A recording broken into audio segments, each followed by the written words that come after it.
असम के मंत्री कौशिक राय ने बड़खोला विधानसभा क्षेत्र के सिलकुड़ी इलाके में वर्किंग वीमेंस हॉस्टल का आधारशिला रखी। इस अवसर पर सिलचर के सांसद परिमल शुक्लवैद्य और कछार जिला आयुक्त मृदुल यादव समेत अन्य विभागीय अधिकारी की उपस्थिति रही। महिला सशक्तिकरण और समावेशी विकास की दिशा में एक बड़ा कदम उठाया गया।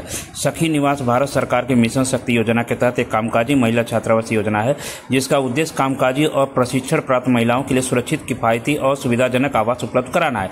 सभा को संबोधित करते हुए मंत्री कौशिक राय ने मुख्यमंत्री डॉक्टर हेमंत शर्मा के नेतृत्व में बराक घाटी और ब्रह्मपुत्र घाटी में संतुलित विकास सुनिश्चित करने के लिए राज्य सरकार की प्रतिबद्धता दोहराई। उन्होंने कहा कि सरकार का मार्गदर्शक सिद्धांत असम के हर कोने में बिना किसी असमानता के प्रगति पहुंचाना रहा है और इस तरह की परियोजनाओं को संभव बनाने का श्रेय मुख्यमंत्री के जन केंद्रित दृष्टिकोण को दिया है। एडीसी मैडम সবার উপস্থিতিতে আমরা শিলান্যাস অনুষ্ঠানটি সেরে নিচ্ছি।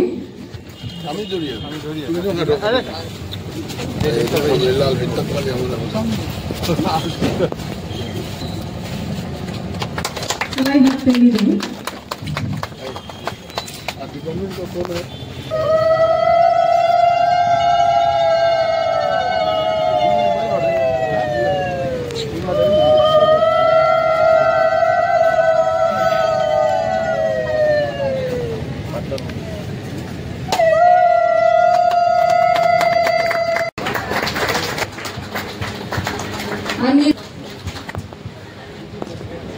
স্যারকে রিকোয়েস্ট করব মঞ্চে আসন গ্রহণ করার জন্য।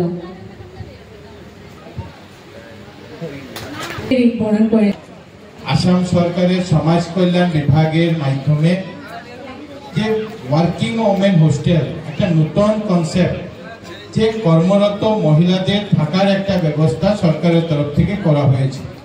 আমরা অনেক সময় জানি যে অনেকে বাইরে আছেন, বাইরে থেকে আসেন, ঘর ভাড়া হয়, তো এইরকম বা অন্য জেলা, আসামের অন্যান্য জেলা থেকেও আসেন, এখানে থাকার অসুবিধা, তো তারা যাতে কম পয়সায়, তারা যাতে সরকারি ব্যবস্থায় কম পয়সায় থাকতে পারেন, এরকম একটা চিন্তা ভাবনা করা হয়েছে।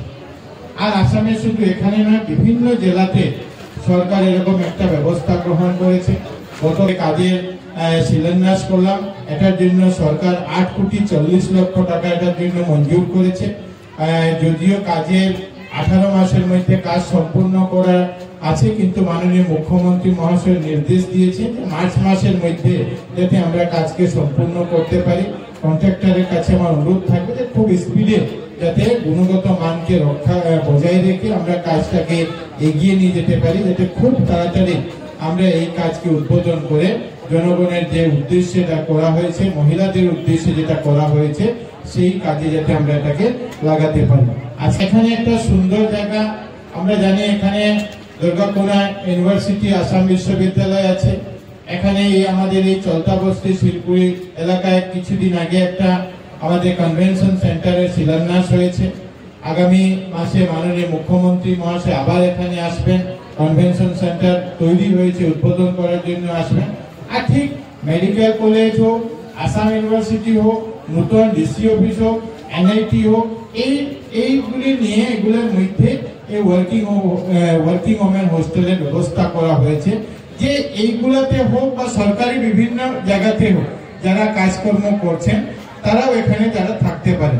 শুধু ছাত্রছাত্রীদের জন্য হোস্টেল এরকম নয়, যারা মহিলারা আছেন দূর দূরান্ত থেকে যারা আসবে তাদের জন্য সমাজ কল্যাণ বিভাগের মাধ্যমে মাননীয় মুখ্যমন্ত্রী ডক্টর হিমন্ত বিশ্ব শর্মা মহাশয় এরকম একটা বিশেষ ব্যবস্থা নিয়েছে। আজকে আমরা একটা কথা প্রায় সময় বলে থাকি, ওমেন এম্পাওয়ারমেন্ট, মহিলাদেরকে আমরা শক্তিশালী করব। তো মহিলাদেরকে শক্তিশালী করব বললেই তো হবে না, কোনো না কোনো জায়গায়, সব জায়গায় মহিলারা যেভাবে ভালো থাকতে পারেন, সঠিক থাকতে পারেন, তার জন্যে কিছু চিন্তা কেন্দ্রীয় সরকার এবং রাজ্য সরকার অহরহ করে যাচ্ছে। আপনারা কখনো এখানে যারা আমরা আছি, বিভাগে কাজ করি বা সাংবাদিকতা করি বা সমাজের কাজ করি, আমরা ইতিপূর্বে কখনো শুনিনি যে যারা ওয়ার্কিং মহিলারা আছেন তাদের জন্য একটা হোস্টেল নির্মাণ হবে। আমরা শুনিনি এই কথা, কিন্তু আমরা ভারতবর্ষে মোদীজির নেতৃত্বে আর আমাদের আসামের মাননীয় মুখ্যমন্ত্রী ডক্টর হেমন্ত বিশ্ব শর্মার নেতৃত্বে আমরা কিছু কিছু নতুন কাজ আমরা দেখতে পাচ্ছি। নতুন